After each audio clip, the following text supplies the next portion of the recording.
Hi, it's Sean, the Fluency Awesomeizer. This is Decoding Multi-Syllabic Words, episode 116.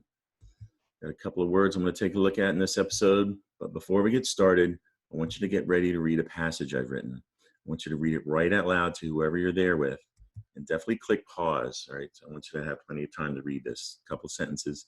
Get ready to click pause and read this right out loud.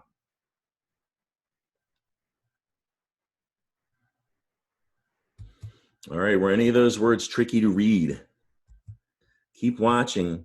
In this episode, I'm going to review these words from that passage and show you some strategies and some information you might want to recall if you ever get stuck on these words reading independently or words like them. First, a reminder of the fable of the tortoise and the hare, and the moral: slow and steady wins the race, which is great advice when you do get stuck on a big unfamiliar word reading independently. I'll use unfamiliar as an example. Think of these words as races. There is a finish line, and if you read like the hare, you might want to get to that finish line first. You'll tend to zip through big words like this. Mistakes can easily happen that way, but if you read like the tortoise, you take it slow and steady when you come to these words. That patience is definitely going to help improve your ability to decode them. Very important. All right, keep that in mind. Let's practice. All right, this word starts with dis. That is a prefix, dis, in a lot of words. And what is this? That SC, is that skip? Is that skip? There's line. I can see why you might confuse this with skip line. But that's a word there. Do you recognize it? This is disciplined. Disciplined is a past tense verb. It's also an adjective. Words have more than one meaning. Root word is discipline, which is a noun and a verb as well. And I think the trick to this word is this C. C has more than one sound. It can sound like a soft C, an S, or a hard C, which is a K sound.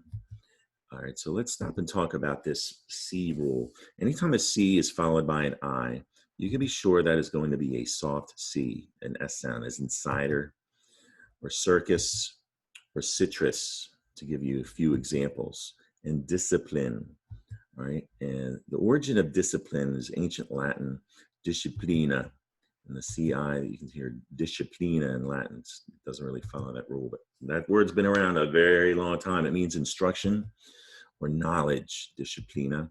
And over time, it became a French word. In French, they took the A and they changed it to an E, discipline. In French, it's pronounced discipline, but this is where the C followed by an I rule comes from. It is a French rule. All right, we have a lot of French in the English language. And here's an example. Discipline is spelled the French way. Discipline, it's pronounced plin. There is an E though. Right? It looks like pline. You just don't hear the E. That silent E rule doesn't affect discipline. It's not pline there. And that's because it's a French word. Right? We kept the French spelling. And discipline means training with punishment. You know, if you get punished, you discipline, like our friend Francis back there, who likes to cut in line. It's also a type of knowledge discipline, like mathematics is a discipline. It's a type of knowledge. That's an example. All right, because there's an E already in discipline, you just have to add a D at the end to get disciplined. Discipline, but you might think it's spelled plinned, but there is that E, right? Another word from the passage also starts with dis. There's incline. This is disinclined. Disinclined is an adjective. The root word is incline. Incline is a noun. Incline is a verb. And the the origin is ancient Latin as well. Inclinare. Clinare, this is actually a root word. Clinare, meaning to bend. And in is a Latin prefix, means a lot of things. It can mean obviously in, but also on or into. And inclinare you can think of as meaning to bend into. So this part of the Latin word was kept in English. Silent E was added at the end. We have incline. Bends up is a meaning of incline, like a path that goes up a mountain or a road that goes up a hill or also up a mountain. That's an incline. Put a D on the end, you have inclined. Now it's a verb or a past tense verb. To bend toward, to lean toward, as if you're willing, right? It's used to mean that you're willing. You think it's a good idea. Yes or no? What do you think? Yeah, I think that's a great idea. I'm inclined. Put the prefix dis on in, and you've got the opposite, disinclined. Meaning you're not willing. All right, yes or no? Are you willing to do this? I don't think that's a good idea. I'm just going to go this way. Disinclined. All right, another word here. I like to remind readers to keep an eye on those eyes. All right, there's an I in this word. That's the syllable sist. Insist. Insistence. Yeah, this is the word insistence. That is a noun. Right? Insistence, not to be confused with instance, also a noun. Insistence has the root word insist. I think it's kind of obvious. It's a verb. I think we all know what insist means. Uncle Sam knows what insist means. I insist. And if we put ence on the end to make the new word insistence, that is a noun. It's a thing. Uncle Sam has his insistence.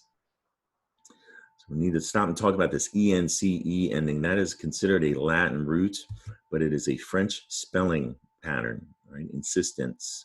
You see it a lot at school. Sentence, sequence of events, inference, probably talking about inferences all the time in school, and insistence.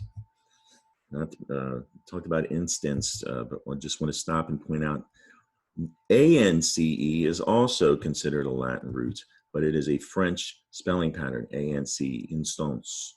All right, like I said, we have a lot of French in English, and you see it in words like balance, balance, entrance, entrance, and allowance, and instance, for instance.